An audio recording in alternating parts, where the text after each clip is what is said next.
Chapter 24. Media Propaganda Exercises. This chapter is derived from 3 articles written in August 2006, May 2011 and April 2012. I hope they give something of an insight into the way media propaganda is developed and promulgated. Don't take them seriously. In August 2006, Duncan Gardham, of the UK Daily Telegraph, telephoned me. This was probably because he had received an email which I had sent as part of a campaign. The email represented a rejection of the fake airline shampoo bombers terrorism story which had been pushed by all mainstream media outlets earlier in the summer of 2006. In relation to this false narrative, it was reported in 2010 that the jury could not convict because at the end of a £10 million investigation and trial lasting more than 2 years, jurors were unable to decide whether or not a group of British Muslims were part of a plot to blow transatlantic airliners out of the sky. He asked why I was doubtful of the story. I told him some of the details I knew about 9/11 at that time, such as the destruction of WTC-7 and the general lack of any real evidence as a basis for the story. He asked me about details about myself. He asked, "And your wife is a nurse?" "Yes." I confirmed that, asking him where he got this information. Company's house. He said, "I had a limited company at the time, through which I was doing software development work." I was puzzled by this as I don't think there was anything in my company records which documented my wife's profession. However, this proved that Gardham obviously had the facility to do research. A day or two after this telephone call, an article was published in the Daily Telegraph with the title, "It's All a Government Plot, Say Internet Truth Activists." When he published the article, he mentioned my website, which I never even mentioned or discussed with him on the phone. I didn't even realize he knew it was my website. For example, he mentioned that my website suggests men did not go to the moon. This statement is false. My website mentions the words of Neil Armstrong's 25th anniversary address at the White House, and includes a video clip of that address, so the evidence can be verified. He also lied when he reported that I had said the London tube bombers could have been going on a hiking trip in France. In other words, he wrote a hit piece and ignored the evidence I described to him personally. He didn't print Neil Armstrong's words either, which are also listed on a government website, linked on the same page of my website. This is the way the press work on issues of the greatest importance. Below is the response I sent to Duncan Gardham, on the day the article was published. From Andrew Johnson _Johnson@ndwl.com > 2. Duncan Gardham Duncan Gardham at telegraph.co.uk > Date, the 15th of August 2006, 8:44 a.m. Re, http://www.telegraph.co.uk/news/main.jhtml xml=news/2006/08/15/Terra315.xml. Duncan. Thanks for the article. I am glad you mentioned other people and the numbers of messages you received. As regards what you wrote about me, it would have been fairer to include the words of Neil Armstrong from 1994, not very long, and it would also have been fairer to include the words of Gordon Cooper, if you were determined to bring in such topics. You also omitted the smoking gun of WTC-7 that we did discuss. I shall be advising my friends of these omissions, so that they know the balance of the article has been changed from what we discussed. That is, we didn't discuss other items on my website, so I was not given the opportunity to highlight their importance and validity. Thanks and regards. Andrew Johnson. Of course, there was no response from Mr. Gardham, and as with just about all mainstream repeaters, he would never retract or correct what he said unless a court forced him to do so as punishment. 9/11 Conspiracy Road Trip, May 2011. This became yet another hit piece and psychological operation, for the viewing public as well as those who were directly involved in the exercise. I was contacted through my website contact email form on the 6th of May 2011 thus. Dear Andrew, I came across your website whilst researching for a BBC project. I am developing a project for BBC 3, which is a 1-hour documentary exploring the events of September 11, 2001, and we are looking for 6 enthusiastic young British people who are keen to go on a road trip to New York to explore some of the myths and conspiracy theories surrounding this tragic day. It would be great to speak to you if you think you can help. 020730XXXX. I responded by telephoning the number given and I spoke to one of the producers for about 30 minutes. I explained to her, in some detail, about the evidence that I was aware of and, for example, Dr. Judy Wood's 9/11 court case 121. I did this so that I could state that the producers had been told about the evidence. In common with most people from the BBC, she showed little or no interest and was keen only that I pass on her phishing message to other people. I also sent them a follow-up email with relevant links and a quick summary of the evidence proving what happened to the WTC on 9/11/418. I kept my end of the bargain, as I sent their message to several people, but I was not so cavalier as to pass any of their names or contact details on to the documentary producer. I just passed on the contact details to the people I knew so that they could contact her if they wished.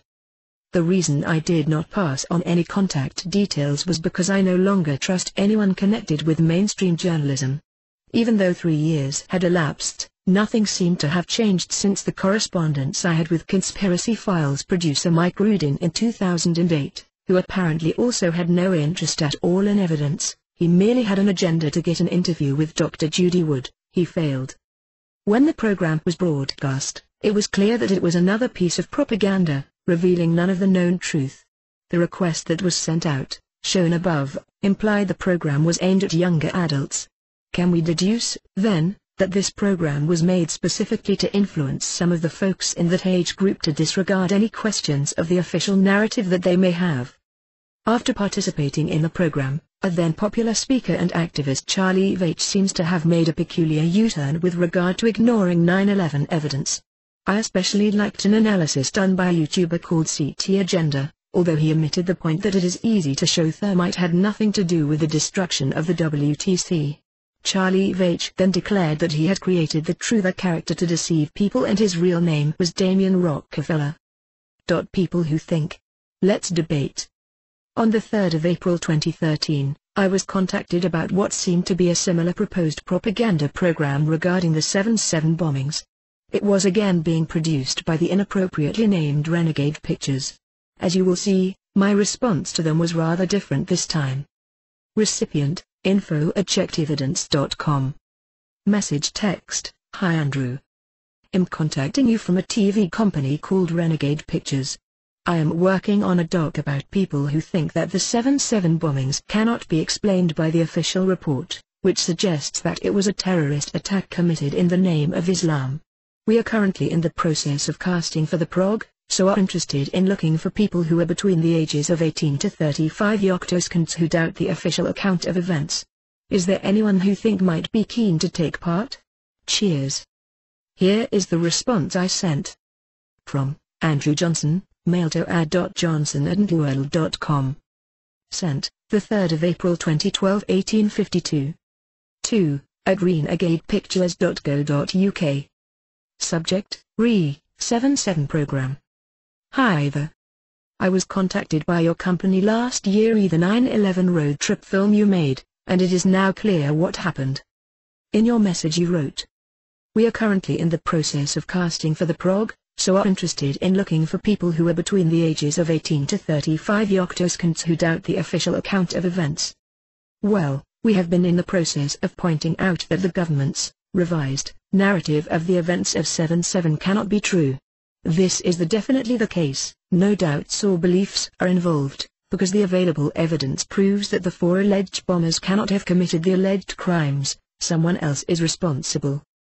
I would like to point you in the direction of John Anthony Hill's JAR film 7/7 Ripple Effect, which summarizes the evidence which proves the official narrative of 7/7 is false. http://video.google.com/videoplay. Dosed equals 8756795263359807776. You could also cover the JAR was detained without trial, accused of attempting to pervert the course of justice, for 140 days and finally brought to trial after that period had elapsed, and after the so-called 7/7 inquest had finished, and he was acquitted by a jury. They were shown the aforementioned film.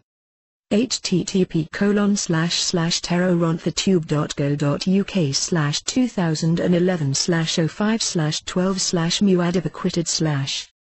All the people I know are familiar with above story and, as far as I can tell, know that the BBC, news media and those production companies making films and documentaries not addressing this evidence are effectively, at best, then paid propaganda agents or, at worst, accomplices to a criminal cover-up, being, as they are, complicit in attempts to pervert the course of justice.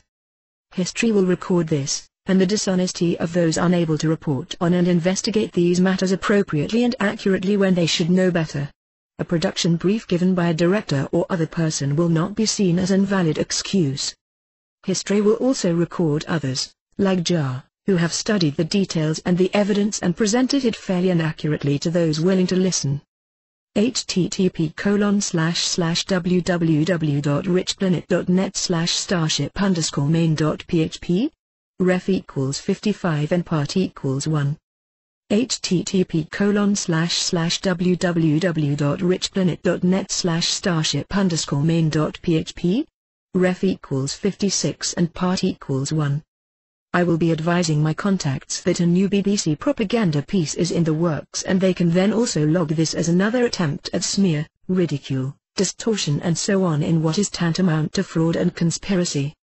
You, as a researcher, have a choice: continue to be paid money to help pervert the course of justice, or perform research openly and honestly and refuse to contribute to the project in any meaningful way.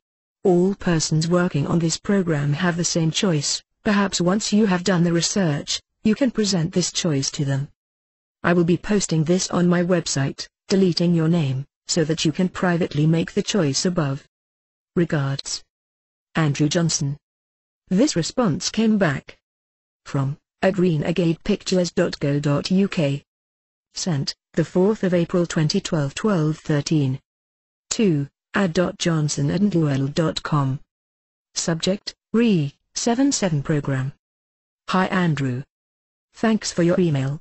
I fully appreciate your concerns, but wanted to let you know that we are not trying to make a one-sided propaganda piece with this documentary. This is a program which will allow 5 people the chance to tell the viewing public what they think really happened on the 7th of July. It is not a one-sided program. Instead, we wish to promote a genuine debate on the issue, which will enable 5 people who think the official account is false to put forward their views and present their case. It sounds like you know a lot on the topic, and it would be really helpful to talk to you about your views, materials that can help us in our research, and any points that you feel we should raise in the documentary. If this is something you would be up for doing, you can reach me on dash. Many thanks. I then responded again, trying to emphasize that debate was not necessary to establish what actually happened. That information and evidence was already available to anyone that wanted to study it. From Andrew Johnson, mail to ad.johnson@nwl.com. Sent, the 4th of April 2012, 14:59. 2. @renegadepictures.co.uk. Subject: Re. 77 Program. Dear Dash. Thanks for your message and offering an opportunity to participate in a debate. It's a bit like saying, should we debate whether 2 + 2 = 5? The government story of 7/7 is false, and the establishment has acted to prevent this being properly shown to the public. That is true. I don't want to discuss a view, I want to discuss evidence, which won't be possible in a program like that. If your program was to be called 7/7, how the government, the UK media lied and covered up crimes, and that title was going to be shown on air, then I might consider participating in some way. In any case, you won't retain editorial control yourself, and even if you did, a fair presentation of the evidence would either removed or compromised by including experts such as Chris French or Karen Douglas or someone else. Other reasons for me not being interested in participating are: 1. Previous experience with your company, documented here.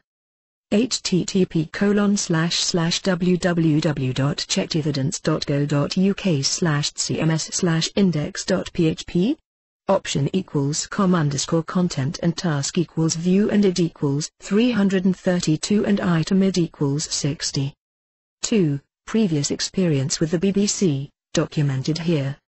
http://www.checkevidence.go.uk/cms/index.php. Option equals com_content and task equals view and id equals 168 and item id equals 60. 3. Minor, but based on your criteria, I am too old, 47 years old. 4. Reaction I've had to my posting, some from Facebook and some by email, see below. So why would people react this way? All the information you need is out there, what I've given you is a starting point. Presumably, you get paid to do research, I do not, except for when I am researching into the nature of students' health conditions for my student assessment work. Regards. Andrew Johnson. When I posted this on my website and on Facebook, the response I had from people was positive. One person said it well. The fact that they ask for people who think that 7/7 bombings cannot be explained by the official report and not people who have evidence about what actually happened on 7/7 tells you they are not interested in finding out the truth.